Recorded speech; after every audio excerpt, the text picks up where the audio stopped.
कि बहुत सारे मुद्दे ऐसे हैं जो पर्यावरण के साथ तो जुड़े हुए हैं ही, परंतु सामाजिक और राजनीतिक का प्रभाव उन पे बहुत ज़्यादा है। इंडिया बुक ऑफ रिकॉर्ड्स में जो है आपने अपना नाम दर्ज कराया है, विशेषज्ञता आपके साथ जुड़ी है। एक क्या सर वो किस्सा रहा है, कैसे आपको जो है सेलेक्ट किया गया है? ये कहा जाता है कि कोई भी काम किया जाता है केवल पैसे की कमाई के लिए। बिल्कुल सर, अर्निंग फर्स्ट सबसे पहले यही माना जाता है समाज में। परंतु आपसे कितने खुश हैं अर्निंग से, अपने काम से?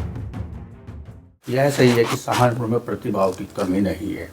देखा जाए तो सहारनपुर की मिट्टी में प्रतिभाएं अंकुरित होती है, न केवल अंकुरित होती है, वृक्ष की भांति बड़ा आकार ले लेती है और समाज को पोषकता देती है। ऐसे ही प्रतिभा के पास आज जेडी न्यूज़ की टीम पहुंची है। जी हम हाल फिलहाल में मौजूद हैं सहारनपुर जनपद के उस गांव में जिसका नाम ढाईकी के नाम से जाना जाता है। अम्बेटा पीर कस्बे के पास ये गांव पड़ता है, 2-3 किलोमीटर से फासले पे गांव पड़ जाता है।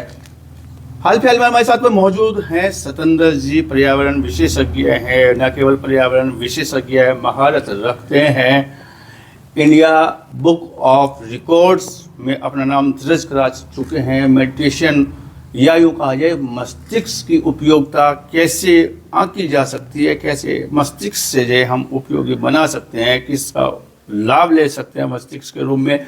साथ में इनको मिला है इंटरनेशनल बुक ऑफ रिकॉर्ड। व्यवहारिक कौशलता को लेकर तमाम तरह की जो इनकी गतिविधियां रहती है। 200,000 से ज़्यादा बच्चे पढ़ा रहे हैं। पर्यावरण को लेकर बात करेंगे, चर्चा करेंगे। ऐसी प्रतिभा से जुट चुकी है जेडी न्यूज़ की टीम।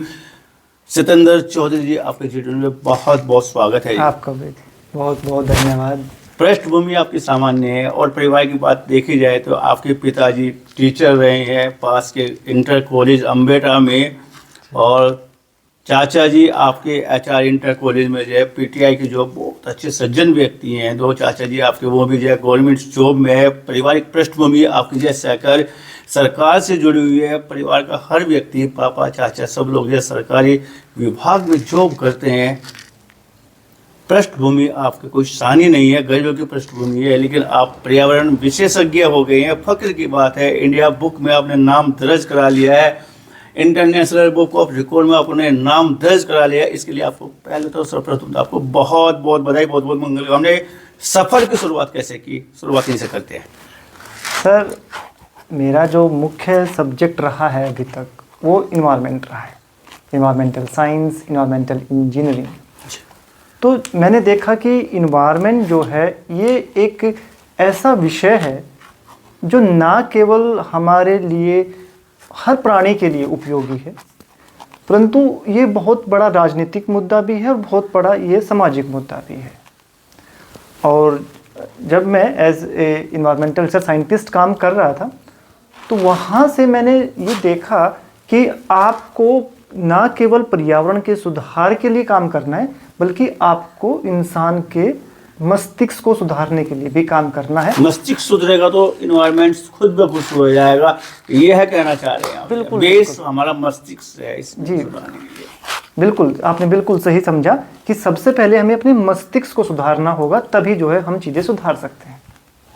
तो यहीं से जो है मैंने अपना माइंडफुलनेस मेडिटेशन को इन्वायरमेंट के साथ में जोड़ना शुरू कर दिया, और इन्वायरमेंट की पढ़ाई के साथ साथ मैंने मस्तिष्क को किस तरीके से सुधारा जा सकता है और किस तरीके से आप बहुत अच्छा पढ़ाई करते हुए, अच्छा काम करते हुए भी समाज को और इन्वायरमेंट को सुधार सकते हैं, इस पे जो है मैंने कदम धीरे धीरे आगे बढ़ा। ये सही है कि मस्तिष्क की उपयोगिता से जो किसी प्रकार से नकारा नहीं जा सकता। मस्तिष्क की उपयोगिता को साथ में जिस तरह वो मस्तिष्क को लेकर चलना होता है, उसको सुधार भी हो जाता है। उसको विकास और विनाश 2 चीज़ें जुड़ी होती है जीवन में जो, और यहीं से हर चीज़ की शुरुआत होती है। लेकिन हम बात करेंगे जो आपकी उस पृष्ठभूमि की, जब आपके जो कदम शिक्षा की ओर चले थे, माता पिता की उंगली पकड़ कर बेसिक शिक्षा आपकी कहाँ से शुरू हुई? बेसिक शिक्षा, अगर मैं बिल्कुल प्राथमिक शिक्षा की बात करूं तो जो है हमारा सरदार अजीत सिंह सरस्वती शिशु मंदिर, यहाँ से मैंने अपना 10th किया है। इसके साथ साथ मैंने KLGM से +2 और फिर BSc मेरा महाराज सिंह कॉलेज से, और मेरा MSc जो है कुरुक्षेत्र यूनिवर्सिटी से संबंधित आपका गुरु नानक खालसा कॉलेज है यहाँ से, यमुनानगर से, और MTech जो है मेरा थापर यूनिवर्सिटी से। और फिर उसके साथ जब मैंने देखा कि हाँ ये सब्जेक्ट मेरे लिए बना है, तो फिर मैंने MSc केमिस्ट्री में भी किया और जो है एक पोस्ट ग्रेजुएट डिप्लोमा किया इंडस्ट्रियल सेफ्टी एंड मैनेजमेंट के लिए। तो वहाँ से जो है मैंने पूरा एक बेस बनाया इन्वायरमेंट में अपने कदम रखने के लिए। सत्येंद्र जी, देखा जाए तो मुझे क्या लग रहा था कि ये हमारा इन्वायरमेंट बिगड़ रहा है या इसको सुधारा कैसे जा सकता है, इसमें सत्येंद्र कुमार की जो भूमिका क्या रह सकती है, सत्येंद्र चौधरी की भूमिका क्या रह सकती है, सार्थकता कैसे सिद्ध की है आपने इस क्षेत्र में, या यूँ कहा जाए जो दसों हजार बच्चे आपके पास शिक्षा लेके आगे बढ़ रहे हैं, बिगड़ते पर्यावरण में उनकी उपयोगिता किस प्रकार से देखी जा सकती है? देखिए, जब हम केवल अपने सब्जेक्ट को या अपने आप को केवल एक अर्निंग के सोर्स के रूप में देखते हैं, तो वो मैंने सबसे पहले देखा कि जॉब में जब मैं था कि बहुत सारे मुद्दे ऐसे हैं जो पर्यावरण के साथ तो जुड़े हुए हैं ही, परंतु सामाजिक और राजनीतिक का प्रभाव उन पे बहुत ज़्यादा है। तो फिर मैंने सोचा कि अगर सच में मुझे इस जीवन में रह के पर्यावरण को सुधारना है, तो मुझे सबसे पहले जितने भी विद्यार्थी हैं या जो सच में काम करना चाहते हैं इन्वायरमेंट के फील्ड में, उनके साथ में जुड़ना होगा। तो अब मैंने जो है अपने आप को इन्वायरमेंटल साइंटिस्ट से ऊपर उठ के एक एजुकेटर के रूप में देखना शुरू किया। और मैंने देखा कि अगर मैं बच्चे को ये बताऊं कि पर्यावरण को बचाने के लिए आपको क्या करना है, तो उसको पहले ये चीज़ समझ में नहीं आएगी। उसको सबसे पहले ये समझ में आएगा कि पर्यावरण अगर बिगड़ रहा है तो उसका क्या बिगड़ रहा है।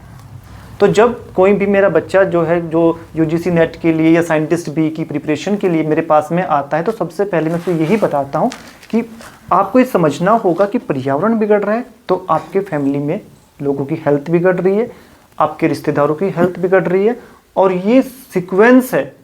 अगर किसी दूसरे की बिगड़ रही है तो कल आपका भी नंबर आ सकता है। तो पढ़ो, अपने एग्ज़ाम क्लियर करो और उसके साथ साथ पर्यावरण के सुधार के लिए आगे बढ़ाओ।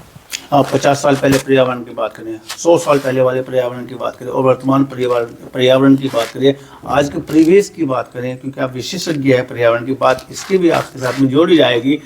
क्या डिफरेंस आया है इस बीच में जो 100 साल के पर्यावरण को अगर हम देखते हैं? अगर आप अपनी पुरानी सभ्यता को देखेंगे और आज की सभ्यता को देखेंगे, इसके साथ साथ आप पुराने समय में जो आपके बड़े बुजुर्ग थे उनसे बात करने का और आज के जो जनरेशन है उनके तौर तरीक़ों पे ध्यान देंगे, तो आप एक चीज़ मिस पाएंगे कि कम्युनिकेशन ख़त्म हो गया है, गैप बढ़ा है, एक गैप बढ़ गया है।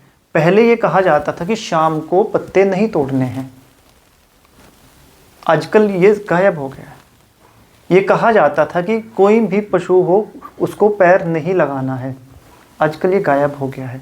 तो ये जो एक व्यवहारिक इन्वायरमेंट का ज्ञान था वो घर घर में था, और वो व्यवहारिक ज्ञान अब ख़त्म हो गया है।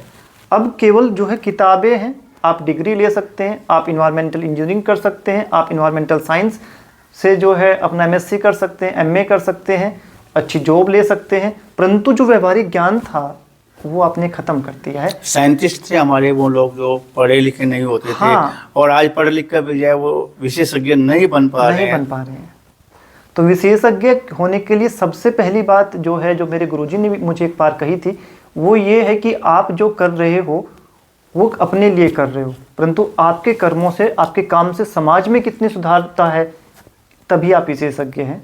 अदरवाइज तो सभी लोग जो है पैसा कमा रहे हैं, खा रहे हैं और जी रहे हैं। एजुकेशन के बाद आपका क्षेत्र क्या रहा है, कहाँ पे जाके आपने शुरुआत की है, इन्वायरमेंट की विशेषज्ञता आप रखते हैं? तो जैसे ही मेरा एमटेक कंप्लीट हुआ तो मैं एमएम यूनिवर्सिटी मुलाना में एज ए असिस्टेंट प्रोफेसर में नियुक्त रहा। वहाँ पे मैंने जो है अपनी सेवाएं दी 2 साल। उसके बाद में जो है थापर यूनिवर्सिटी में जो मेरे गाइड थे मेरे एमटेक के दौरान, उन्होंने कहा कि आप में बहुत ज़्यादा प्रतिभा है, आप जो है इस तरीके से सीमित मत रहिए, आपको कुछ आगे करना चाहिए, क्षेत्र बढ़ाइए, अपना क्षेत्र बढ़ाइए अपना। और जो है फिर मैंने वहाँ पे इंटरव्यू दिया, एक वैकेंसी आई थी साइंटिस्ट के लिए, और उसमें मेरा जब चयन हुआ तो फिर मैंने जो है पर्यावरण को व्यवहारिक रूप से, वैज्ञानिक रूप से और शिक्षा के रूप में, तीनों रूप में लेना शुरू कर दिया। व्यवहारिक, वैज्ञानिक और शिक्षा के रूप में आपने इन्वायरमेंट को जोड़ दिया। जी। हाँ, सवाल उठ जाता है कि आपने मेडिटेशन में या जो कहा जाए माइंडफुल फुलनेस में आपने इंडिया बुक ऑफ रिकॉर्ड्स में जो है आपने अपना नाम दर्ज कराया है, विशेषज्ञता आपके साथ जुड़ी है एक, क्या सर वो किस्सा रहा है, कैसे आपको जो है सेलेक्ट किया गया है इंडिया बुक ऑफ रिकॉर्ड्स में, तो अभी आपको मिला है? इसके पीछे की अगर मैं आपको कहानी बिल्कुल बिल्कुल सर, हमारा दर्शक जानना चाह रहा है, हमारा यूथ जानना चाह रहा है, जो आपको खोजना चाहता है, जो एक विशेषज्ञ को जो है परखना चाहता है, देखना चाहता है, सुनना चाहता है, वो जानना चाहता है आपके बारे में। तो देखिए क्या है कि मान लीजिए आप कोई भी काम कर रहे हैं, सबसे पहले ये कहा जाता है कि कोई भी काम किया जाता है केवल पैसे की कमाई के लिए। बिल्कुल सर, अर्निंग फर्स्ट सबसे पहले यही माना जाता है समाज में। परंतु आपसे कितने खुश हैं अर्निंग से, अपने काम से? फिर दूसरा चीज़, अब जब आपके जो है ऊपर वाला आशीर्वाद बना देता है, अर्निंग आपकी सही हो जाती है, उसके पश्चात में आपके मन में ये आता है कि इस अर्निंग के साथ में मैं क्या बेहतर कर सकता हूँ और बेटर क्या किया जा सकता है।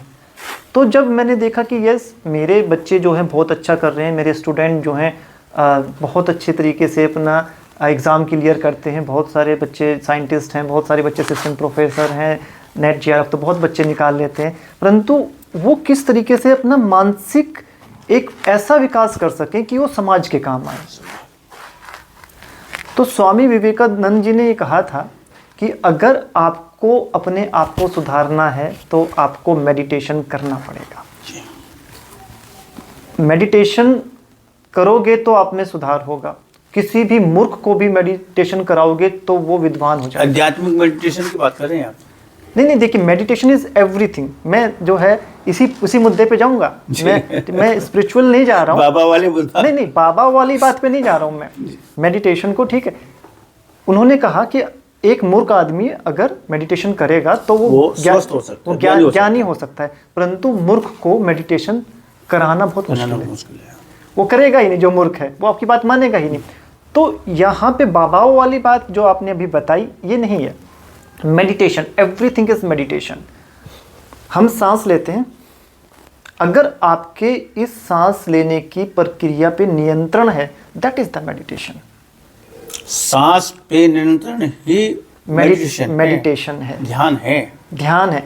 ऐसे बैठना ध्यान नहीं है, ठीक है। आप सांस की गति को निहारना अंदर की आंखों से जी। आप सांस ले रहे हैं, अगर आप ये कर रहे हैं तो ये भी मेडिटेशन है। आप अपने काम को बहुत अच्छे से कर रहे हैं, पूरा फोकस करके कर रहे हैं, ये भी मेडिटेशन है। तो जब मेडिटेशन को मैंने जानना शुरू किया तो मैंने एक कोर्स किया। तो ये जापानीज़ कोर्स था, वो लोग काफ़ी फेमस हैं इस चीज़ में। तो उसको करने के बाद मैंने देखा कि नहीं, मेडिटेशन ये नहीं है जो हम बेसिकली जो साधु संत और ये जो है इस तरीके से बता रहे हैं।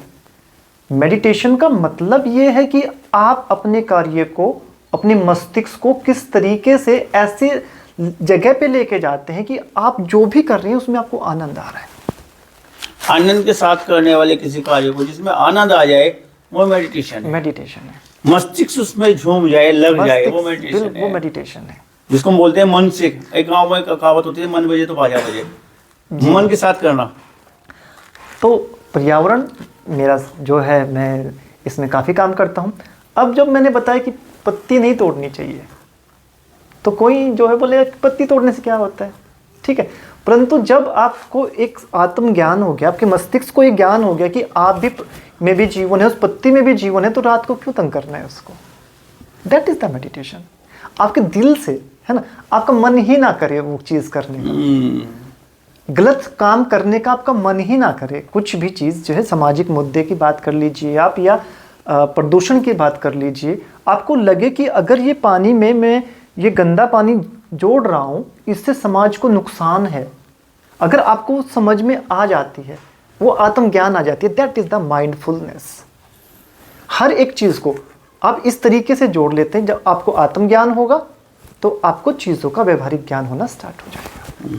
तो यहाँ से आपने किया, फिर बाद इसके लिए आपको इंटरनेशनल बुक ऑफ रिकॉर्ड में आपको ये नाम दर्ज आपका हुआ है, बड़ा सम्मान आपको मिला है। व्यवहारिक कौशलता को लेके इसमें मिला है। सर, व्यवहारिक कौशलता क्या है और आपने इसमें जो अपनी उपयोगिता के साथ आपने ये देखिए अवार्ड्स या बुक्स में अपना नाम दर्ज कराया सर? ये यहाँ भी जो है वही चीज़ है कि आप एक सब्जेक्ट के विशेषज्ञ हो सकते हैं, परंतु आजकल के समय में उसको दूसरों तक पहुँचाने का एक जो प्रक्रम है वो काफ़ी महत्वपूर्ण है।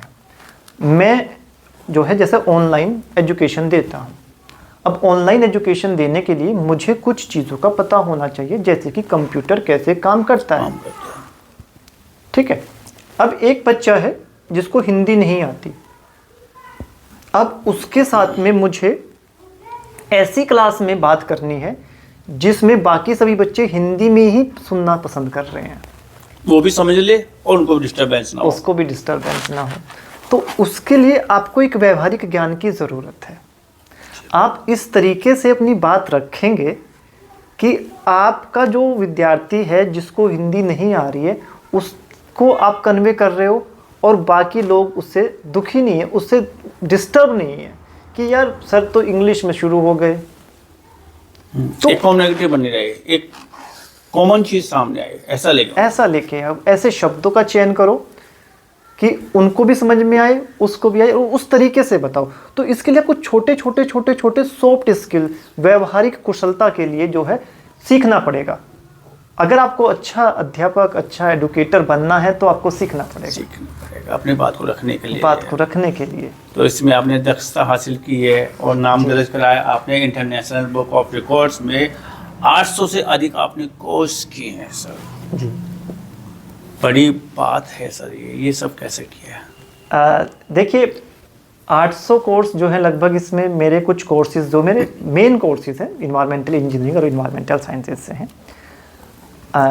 आज के टाइम में अगर आप नहीं सीख रहे हैं सर तो आप सिखा नहीं सकते हैं। आजकल की पीढ़ी बड़ी तेज है। आजकल के जो बच्चे हैं, आपका ऑपरेशन हो जाएगा आपको पता भी नहीं चलेगा। बिल्कुल नेक्स्ट पीढ़ी ऐसी आ रही है। जी बिल्कुल। तो उसमें लगभग 500 के करीब मैंने कोर्स अपने सब्जेक्ट में किए। उसमें नई चीज़ें जो है मैं सीखता रहता हूँ। जैसे कि आपका क्लाइमेट चेंज को लेके कुछ नया आया, मैं वो कोर्स कर लेता हूँ। वाटर पोल्यूशन को लेके मैं वो कोर्स कर लेता हूँ। मैं सतत रूप से सीखता हूँ। मैं ये नहीं चाहता हूँ कि मेरा स्टूडेंट जो है किसी भी पॉइंट पे एनवायरनमेंट के कोई क्वेश्चन करे और मैं उसका जवाब ना दे पाऊँ, क्योंकि मेरी जवाबदेही बनती है, क्योंकि ऊपर वाले ने जो नाम दिया है उसको मुझे मेंटेन करना है। That's why I continuously improve my skills. मैं लगातार सीखता रहता हूँ। फिर उसको अच्छे से समझने के लिए, अपने आप को शांत रखने के लिए मैं मेडिटेशन और माइंडफुलनेस, जिससे कि मैं कनेक्ट कर सकूँ चीज़ों को, और उनको डिलीवर करने के लिए मैंने जो है व्यवहारिक ज्ञान के लिए किया। तो तीनों का जो चीज़ है कि मेरा खुद का विशेषज्ञ जिसमें इन्वायरमेंटल साइंस, इन्वायरमेंटल इंजीनियरिंग, उसको एक व्यवहारिक ज्ञान के रूप में लेके आने के लिए खुद भी और दूसरों को भी, फिर उसको जो करने के लिए टेक्नोलॉजी आजकल चाहिए उसकी बहुत ज़रूरत है, उपयोगिता लेते हुए वो जो है फिर मैंने ये कोर्सेज सारे किए हैं। 10,000 से ज़्यादा बच्चों को आप ये शिक्षा दे चुके हैं, पर्यावरण की शिक्षा आप दे रहे हैं, विशेषज्ञ आप बना रहे हैं सर। ये सब कैसा हो जाता है? एक छोटी सी लाइफ, 24 घंटे मिलने हैं, उसमें संडे भी पड़ जाता है, उसमें 7 दिन और भी रहते हैं, छुट्टी भी रहती है, घर बार भी रहता है। कैसे सब लोगों को या बच्चों को लेके चलते हैं आप? इस तरह शिक्षा कैसे संभव है? अगर मैं इसका बहुत ही स्पष्ट रूप से आपको जवाब देना चाहूँ तो अगर आप में क्षमता है तो लोग आपको ढूंढ लेंगे जिनको ज़रूरत है, क्योंकि ज़रूरतमंद बहुत लोग हैं। आप उपयोगी बनिए, आप केवल उपयोगी बनिए। तो एक पूरा बैच चला, उसके हर एक बच्चे को आप अपने जिम्मेदारी समझिए कि ये बच्चा जब निकले तो ये कहे कि भाई अगर आपने इन्वायरमेंटल इंजीनियरिंग, इन्वायरमेंट साइंस पढ़ना है तो सत्येंद्र सर को ढूंढ लीजिएगा। तो बच्चे का ये एक जो है प्रक्रम बनता चला गया। अगर किसी के पास में मान लीजिए कोई बच्चा है, उसके घर में कुछ गड़बड़ हो गई, वो फीस नहीं दे पाया, कई बार हो जाता सर कि सर मेरे पापा के साथ में ये हो गया, मैं आधी फीस दी, आधी नहीं दे पाऊंगा। चलिएगा। तो मैं कहा कि आप चलिए, कोई बात नहीं, आप पढ़िएगा। पढ़ाई स्किप मत कीजिएगा। हाँ, तो हम आपसे जो है पैसा नहीं लेंगे अभी। ठीक है, बहुत ऐसी चीज़ें हैं जो ऐसी चीज़ों को जब आप माइंडफुलनेस और मेडिटेशन पे देखते हैं तो वहाँ पे मेरी एक नैतिक जिम्मेदारी बन जाती है। सर। तो वो एक ऐसी कड़ी जुड़ गई कि सभी लोगों को लगने लगा कि यार पर्यावरण तो ठीक है, पर एक ऐसा इंसान भी आज भी मौजूद है जो केवल पैसे के लिए एक चीज़ नहीं कर रहे हैं। पढ़ाने के लिए वो हर समय जो है अवेलेबल है, पैसा गोनी खो जाता है वहाँ पे। खान सर जो बात की जाए, बिहार वाले खान सर को तो आप जानते होंगे जी। कोविड काल चला था, सब कुछ रास्ते बंद थे, शुरुआत की उन्होंने। डरते डरते उनके साथी ने कहा कि जय चलिएगा, आप ये शिक्षा को जो है ऑनलाइन कर दीजिएगा, आज बड़ा नाम है, विश्व में जाने जाते हैं, ऐसे आप ये 10,000 लोगों तक जुड़े, आप ऐसा बता रहे हैं। सर, जीवन का लक्ष्य क्या मानते हैं? पर्यावरण के आप विशेषज्ञ हैं, पर्यावरण में सिद्धस्त हैं, आप पर्यावरण को बहुत बेहतर नज़दीक से जानते हैं, लक्ष्य क्या आपने बनाया जीवन को? मेरा सबसे बड़ा जो लक्ष्य जो मैं आज देख रहा हूँ, सबसे पहले तो यही है कि अगर मुझसे एक कोई भी सिंगल स्टूडेंट जुड़ता है तो मैं उसको पर्यावरण में महारत हासिल करने के साथ साथ में जीवन को कैसे जीना है। अगर जीवन ऊपर जाता है, जीवन नीचे आता है, अगर जीवन में आपकी दुर्घटना हो जाती है, घटना हो जाती है, तो उन सब को कैसे आपको झेलना है।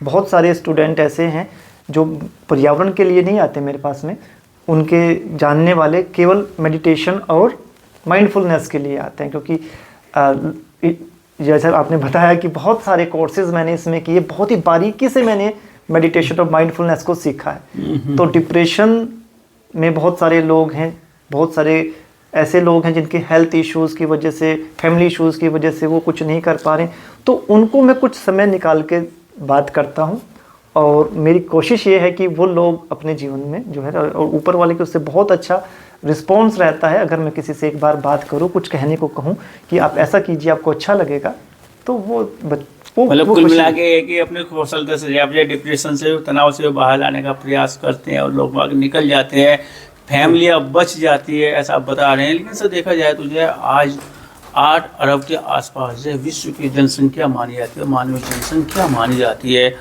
व्यक्ति का अपने समाज के प्रति, अपने पर्यावरण के प्रति, अपनी सोशल एक्टिविटी के प्रति बहुत नैतिक कर्तव्य होता है। कैसे बचाया जा सकता है, कैसे सुधारा जा सकता है इस बिगड़ते पर्यावरण को? सर, इसका केवल एक ही सॉल्यूशन है। आप मेडिटेशन और माइंडफुलनेस की तरफ चलिए। मतलब पहले खुद का मस्तिष्क सुधार कीजिएगा। दिमाग का कचरा, मैं दिमाग का कचरा इसको बोलता हूँ, आप जब तक वो नहीं सुधारेंगे तब तक आप अपने आप को नहीं सुधारेंगे। जब तक आप नहीं सुधरेंगे आपका परिवार नहीं सुधरेगा।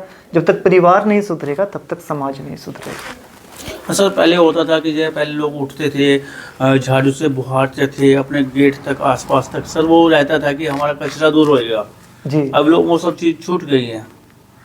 वो आपने बताया कि रात को पत्ता नहीं तोड़ना है, झाड़ू के पैर नहीं लगाना है जी, बाहर से आए वाले की इज्जत करनी है जी। वो मस्तिष्क नैतिक ये नैतिक सामाजिक चीजें होती थी, तो उससे हमारा पर्यावरण में जुड़ जाता है। ऐसे आप बताया नाली की सफाई करते थे लोग बाग तमाम, अब नाले में कचरा डालते हैं जी।